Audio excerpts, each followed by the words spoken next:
am going to hand over the microphone and call forward our 4-H member, Clayton Lair. He will be your MC for this 4-H energy portion of the program. Let's welcome Clayton Lair. Good afternoon, everyone. We're lucky today to have a couple of young speakers from the 4-H community. Before we get started on that, I was asked to mention that 4-H has been a part of this for 11 years now, so that is pretty awesome. And with the silent auction that you guys have, we've raised over $75,000 in those years, and that helps to go towards our communication events and anything else that we might be doing. So, my name is Clayton Lair. I've been a member of 4-H for 9 years. And I'm currently a member of the 7-Persons 4-H Beef Club. I'm currently enrolled in the Agriculture Business Program here at Lethbridge College. And so I'm excited to be here today. Our first speaker is Wyatt Lair. He's a 16-year-old and lives at a farm just outside of Burdett. He enjoys basketball, badminton, hiking in the mountains, and camping. He's been a member of the 4-H for 7 years. While enrolled at his current high school, he is attending the Dave Rosedeba Flight Academy with Eagle Butte High School. This is to obtain his private pilot's license for when he graduates. He looks forward to achieving his commercial pilot's license after high school. So without any further ado, we'd like Wyatt to come forward, and he will now give you his presentation.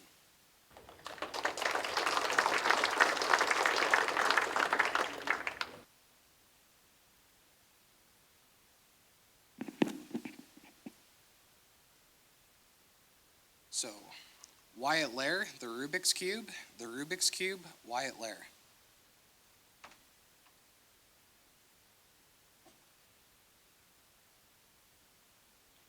This thing is so hard.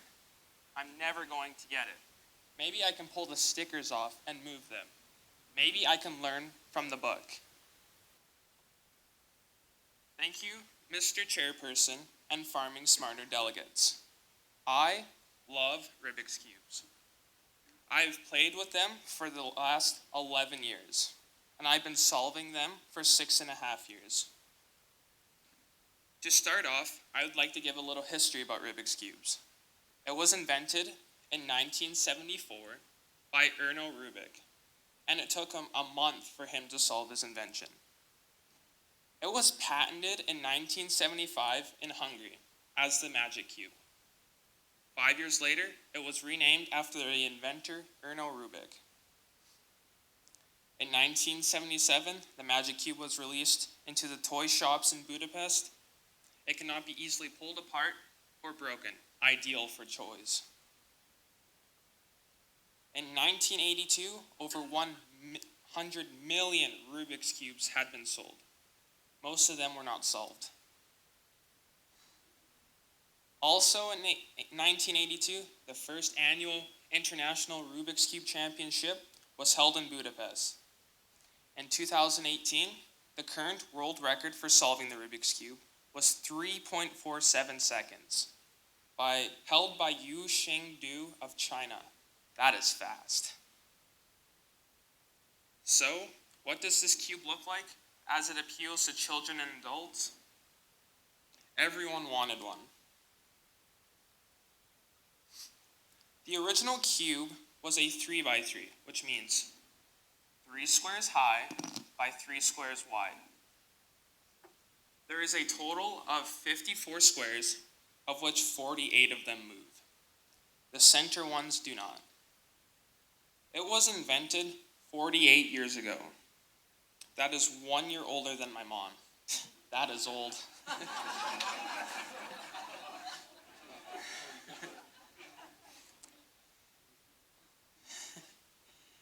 There is 43.2 quintillion different combinations to solve it. Well, on to the instructions. I'm sure that you all want to know how to solve it. My friend Mike helped me find instructions online 6.5 years ago. Since then, I've been able to solve it. So let me show you.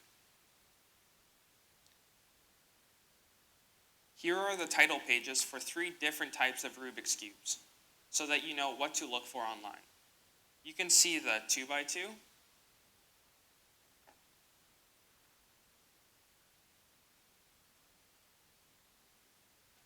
3x3 and the 4x4.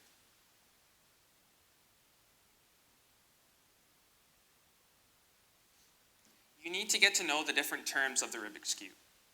The edge piece, the corner piece, and the center piece.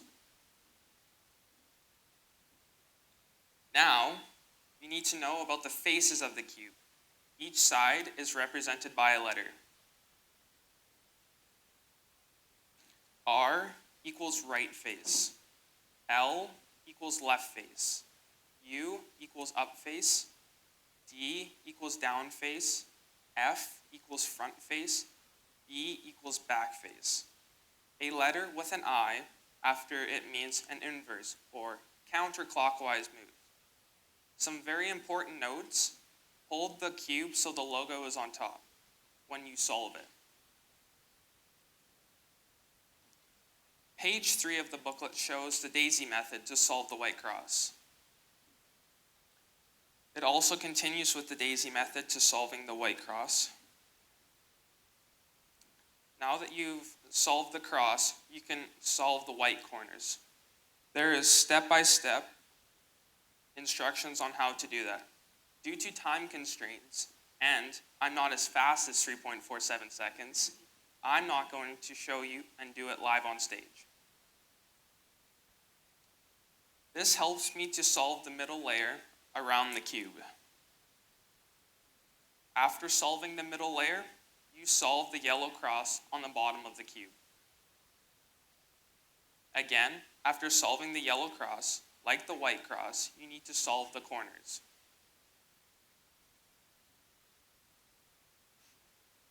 After all of these steps, there is only one more. You need to put the yellow edges in the correct position. Doing all of this will result in a complete Rubik's Cube.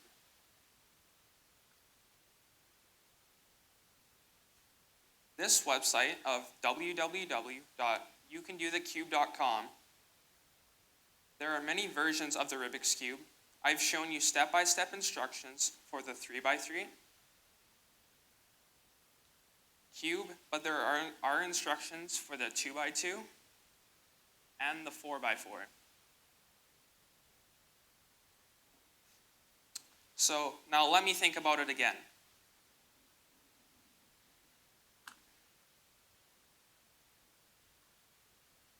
I got it.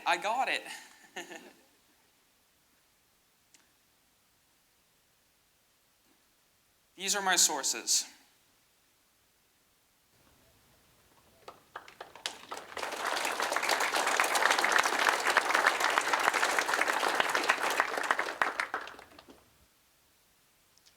Thank you for that, Wyatt. Now we'll have Will Schooning from Pincher Creek. He's been in 4-H for 5 years now, and he loves public speaking. It is his favorite part of 4-H.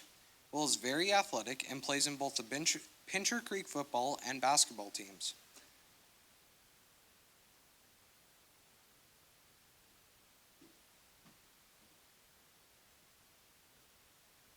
Will Schooning, how to pick up chicks. How to pick up chicks, Will Schooning.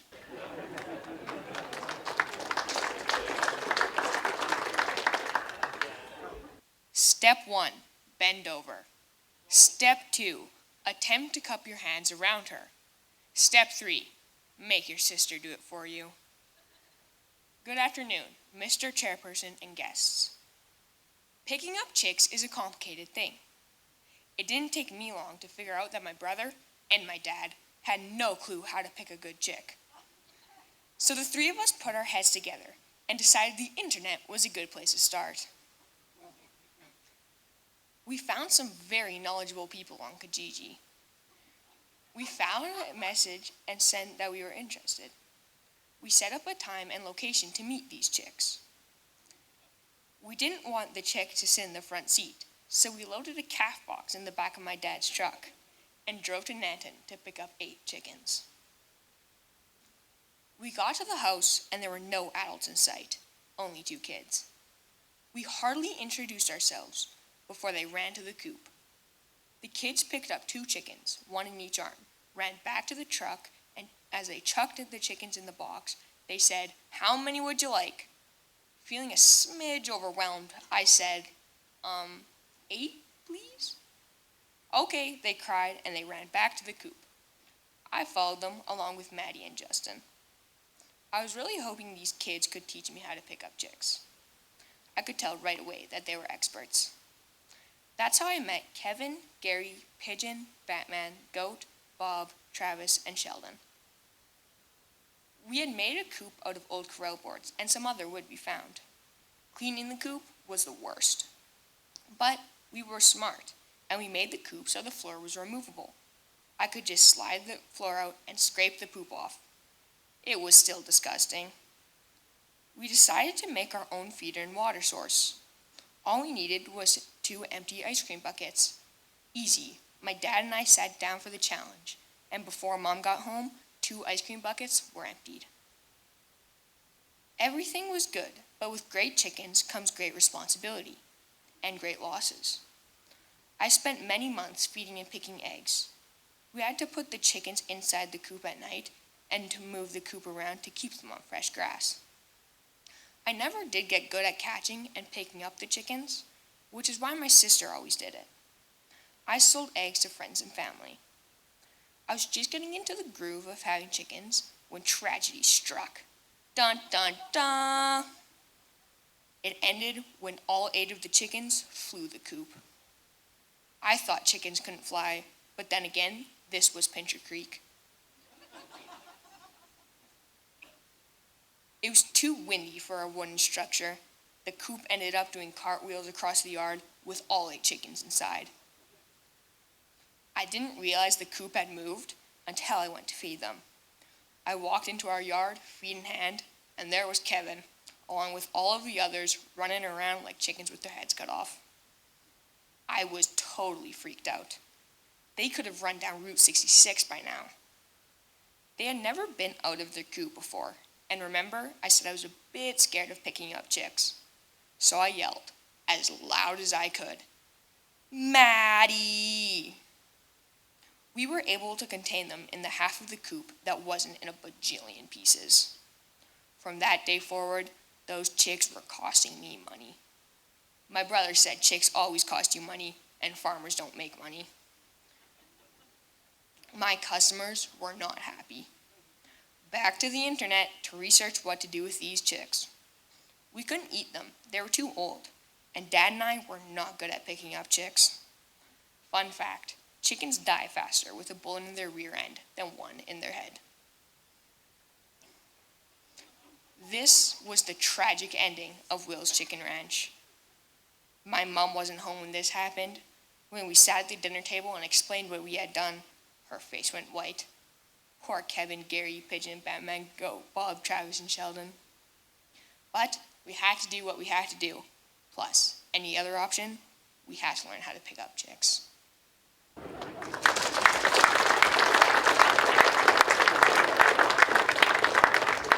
Next, we'll have Madeline Schuning, and this is her 7th year in the 4-H club. She loves the opportunities it has provided her with, and such raising her own herd, learning to judge, and public speaking. Madeline loves being outside, and in her free time enjoys working cattle, riding her horse, playing rugby, working in the shop with her dad, and boating in the summer.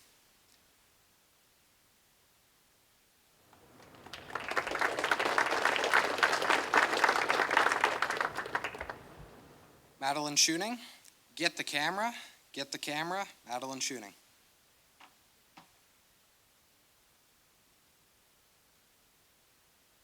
Guys, watch this. That was my dad, warning us that he's about to try something crazy, like barefooting, air chairing, or using a towable tube covered in boot lube as a water slide. Good afternoon, Mr. Chairperson and guests. My whole family lives to boat. We have all the toys and could never be bored at a hot day at the lake. Water skiing across a calm lake is one of my all-time favorite things to do. It leaves me feeling like I'm flying over the water and all my worries melt away. But have you ever wondered who decided it would be a good idea to just strap some planks on their feet and let someone drag them behind a motorized boat? In 1922, Ralph Samuelson, an 18-year-old boy with a mindset much like my dad's, was ready to try something crazy. He figured that if he could ski on snow, why couldn't he ski on water as well? Seems like a great idea, right? Then again, my dad thought it would be a great idea to convince my mom to drive the boat at full speed while he attempted to drop his slalom ski. That went just about as well as you would imagine, and back in 1922, Ralph's attempt to ski with a clothesline as a rope and a pair of snow skis on his feet didn't go much better. However, neither one of them gave up, and after several days, Ralph determined that he could get up and ski on water using wider wooden skis with leather straps to hold his feet on. While Dad's attempt to drop his only ski may not have worked, Ralph's attempt to drop one of his two did, and with his brother Ben driving the boat, he went on not only to be the first person to ski on water, but the first to slalom ski, the first ski racer, the first ski jumper, and even the first to put on a water show. Skiing grew as a sport, and now over 1.2 million people ski every year, and I'm lucky enough to be one of them. I know from experience, stories of people failing at water sports can be just as much fun, even more fun, than stories of success. My mom banned my dad from barefooting after he unsuccessfully attempted to drop the kneeboard, and we discovered the boat doesn't even have to be moving for his next genius idea to be activated. We were just enjoying the sun when Dad said, "Guys, watch this," as he grabbed the boot lube. Just in case you don't know, boot lube is a bottle of super slippery stuff used to make it easier to put your feet in ski bindings. Naturally, we all went to watch as Dad slathered the tube that was currently dangling off the edge of the boat with the stuff. You'd think we would have learned to bring a video camera to all our adventures by this time, but even without the film, the story's pretty good. We all watched as Dad backed up to the other side of the boat and then ran over to the tube and jumped on it, sliding down and into the water. Just kidding. Nothing's ever that easy in our family. He hit the edge of the boat with a solid wham and didn't slide an inch. Of course, we all made sure he was okay before bursting into laughter and continuing to use the tube as a water slide. I know what you're thinking.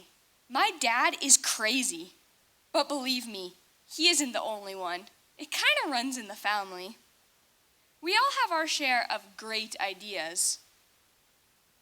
You may think the moral of my speech is not to do crazy things that could wind up leaving you injured. If you do, you're wrong. That's no fun. And besides, none of these boards and toys would be around today if no one put their crazy ideas to the test. The real lesson is remember, when someone says, "Guys, watch this," don't just stand there. Get the camera.